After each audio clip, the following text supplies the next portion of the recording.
So Kathleen, what do you see as the future of GBS? And particularly if you think about the journey, where is it headed? Yeah, so I would say the future of GBS is really to be, I'll say, focused more on what I'll call, the experience as opposed to the process. So, I'll give you a little bit of a view of the GBS journey at Bose, right? We started, as many other companies do, on our shared services journey with your, typical AP and AR, and we really started to get a view of the end-to-end processes, which I think is a fundamental part of any GBS, right? Because if you're not managing end-to-end, you're always going to have problems in the back end, right? You're always going to have problems, and really being able to look at a horizontal view is super important. So we started our journey as, most companies do, and we had four, basic processes, if you would. We had the hire to retire process, account to report process,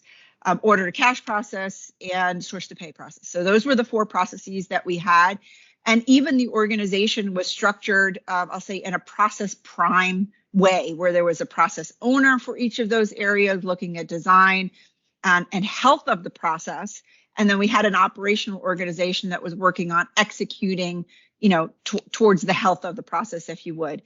And at the beginning of this year, we actually shifted from being a process prime model to really, I'll call it a service prime, focused on the experiences. So we've shifted now from having process owners, if you would, as the direct reports or the leadership team of a global business services organization, to really be focused on the experiences. So the way our organization is now run is we have what we call three major service portfolios, and each portfolio has a focus on who the customer is within that portfolio, and I'll talk about that a little bit.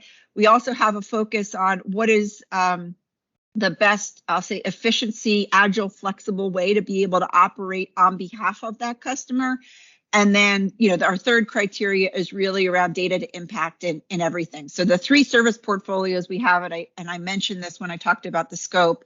One is around employee and workplace services, where the customer, if you would, that's the center of that, is the employee.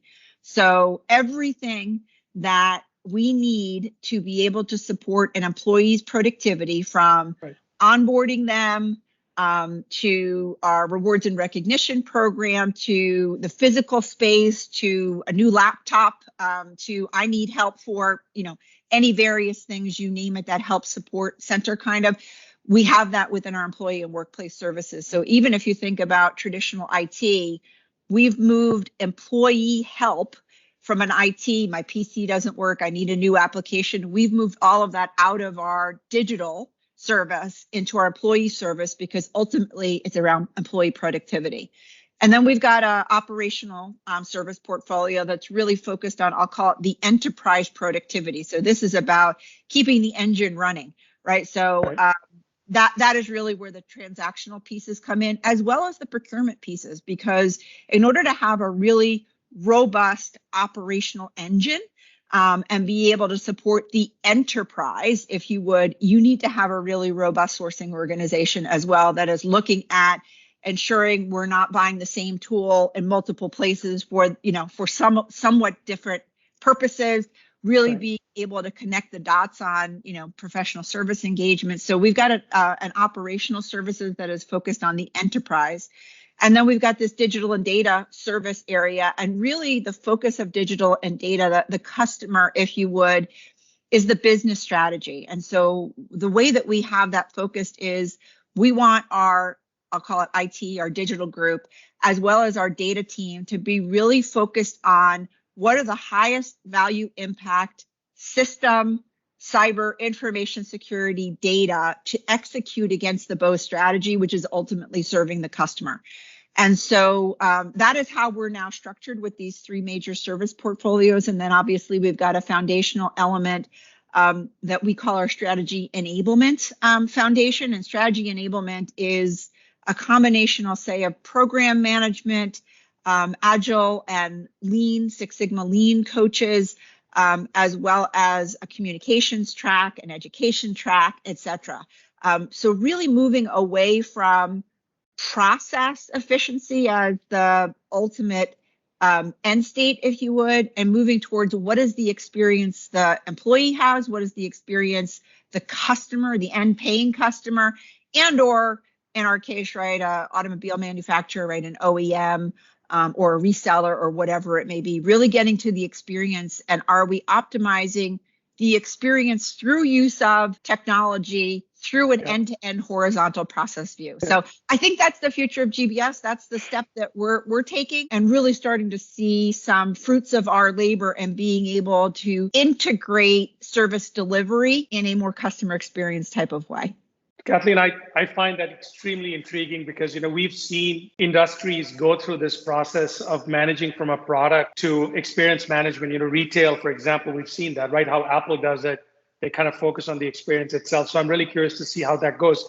Do you expect your GBS professionals to behave differently, do things differently as you're moving from end to end to this experience management? Yes. And I would say what I've been talking to my team about, and they know this because I've been talking to them about this since I started here at Bose, even before we had gone into an experience view, is the secret sauce, if you would. I believe in a real, truly service-based organization is the integration of the services. So we can bring more than, just source to pay, if you would, operational efficiency, but we can bring a view of suppliers that impacts not just how are we going to maintain operations, but how can we provide different digital experiences? How can we improve customer service? And so because we've got these multiple functions focused on key business priorities, right? Things like I'll use the example of e-commerce as a business priority, really trying to make sure that we've got a strong direct-to-consumer platform. You can think about that, right? Direct-to-consumer, you need to engage suppliers from a content as well as a service management perspective. You need to engage technology professionals. You need to engage with data. And so we start to look then at the business strategies as a holistic group as opposed to in these silos. And we come to the business as one team that provides sourcing, digital, data, operational experiences, et cetera. And so almost as a one-stop shop in many ways, that's the value of a real GBS. Right. It being able to combine the silos to have integrated service value where the sum of the parts is greater than the whole. Right. So Kathleen, some advice for GBS professionals. Two-part question. Number one is, what resources do you rely on to make yourself a better GBS leader? That's a great question. So I would say there's a number of places, that you can continue to use and grow. Obviously, having conversations with peers and doing benchmarking is always a great source of information. So talking to others in similar roles like yours is a great place to learn. I would also say that, within your organizations, you likely have experts, and I'll use my organization as an example. I am consistently learning about things like natural language processing from my team in the data group, or on work segmentation from my technology group. And I think part of what we as GBS leaders, if you would, need to be open to constant sources of learning, whether it is from others on our team that are subject matter experts, others outside our organization that are in similar roles.